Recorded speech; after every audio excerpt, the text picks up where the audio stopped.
If you see anybody say this right here, meaning a coach or expert, and they're saying this right here, stop.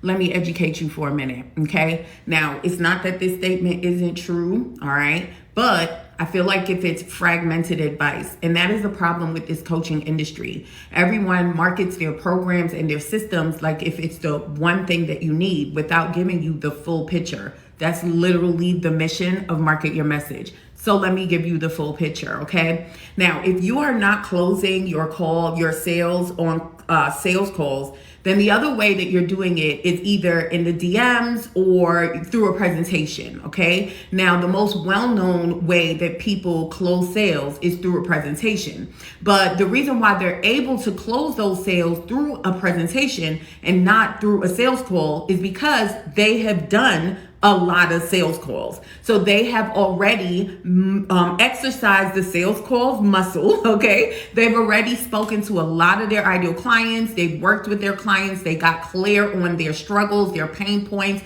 They know how to close the call. And because of that, they're able to take that same mechanism, that same conversation that they would have on a call, and they can do it in a DM or they can do it in a presentation, which is a skill set, So I always tell my clients, if you can't close one-to-one, you ain't gonna close one-to-many, because there is a skill set to be able to teach a training or speak on stage or do a live stream or do even something like this and create a transformation within your content. That is a skill set, okay? And it's very hard to do that when you do not understand why your client is buying, what problems they're having, how to walk them through that transformation, and you learn how to do that on sales calls. Okay. And so while this statement can be true on your journey, when you get to that point, right now, if you are not consistently getting sales, if you are not,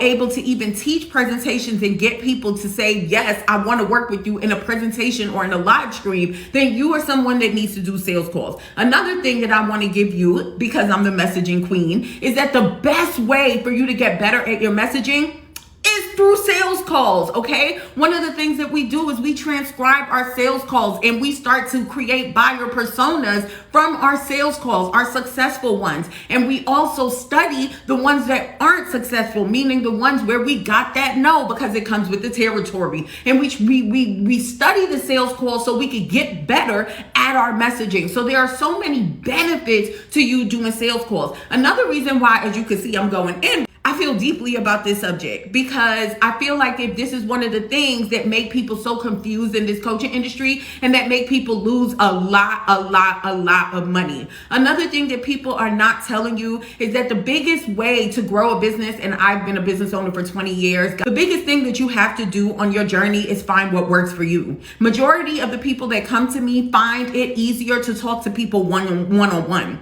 A majority of the people that I speak to struggle with being in front of a crowd. They are struggling with limiting beliefs around being seen. You understand? And so being able to get on the phone and have a personal conversation with someone who they have a connection with, it is less pressure for them. So it's not that this statement isn't true. It's just that my goal is to make sure that you understand the big picture when it comes to growing a business in the coaching and consulting space. And my message for you in this entire video, after I said all of that, the one thing that I want you to take away is that on this journey, you need to find what works for you. So when you are seeing certain advice, don't just pick it up like, this is where we're going to go. You need to start doing your due diligence, start researching, start asking questions, okay? Getting deeper into these strategies. So that way, when you start to build, you have a clearer picture of what you're building, okay? All right. If this helps, let me know in the comments.